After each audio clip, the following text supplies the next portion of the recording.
বাংলার অতি পরিচিত অভিনেত্রী দেবচন্দ্রিমা সিংহ রায় টেলিভিশনে জনপ্রিয়তার পর সামনেই তাকে দেখা যাবে বুমেরাং ছবিতে। তারই মধ্যে আবার নতুন খবর, অভিনেত্রী এবার পাড়ি দিল মুম্বাই। এবার থেকে তাকে দেখা যাবে হিন্দি সিরিয়ালে। কালার্সে আসতে চলেছে নতুন সিরিয়াল সুহাগন চুড়েল। মুম্বাইয়ের জনপ্রিয় টেলিনায়িকা নিয়া শর্মাও রয়েছে এই ধারাবাহিকে। ইতিমধ্যে প্রোমো সামনে এসেছে, যেখানে দেখা যাচ্ছে দেবচন্দ্রিমাকে সাদামাটা সহজ সরল মিষ্টি বৌমা হিসেবে। তার চরিত্রের নাম দিয়া। দিন কয়েক আগেই ছিল এই ধারাবাহিকের আউটডোর শুটিং। কিছুদিনের জন্য রাজস্থানে হয়েছে সিরিয়ালের শ্যুট। নতুন এই চরিত্রের ব্যাপারে খুব বেশি কিছু বলতে নারাজ অভিনেত্রী।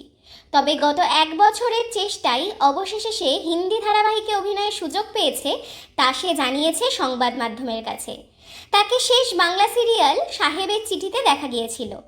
মুম্বাইয়ের অডিশন দেওয়ার জন্যই নাকি বাংলায় কোনো কাজে অংশ নেননি তিনি। মুম্বাইয়ে কাজ করার বিষয়ে অভিনেত্রী জানান, ভাষাটাই আপাতত তার কাছে সবথেকে বড় চ্যালেঞ্জ হয়ে উঠেছে।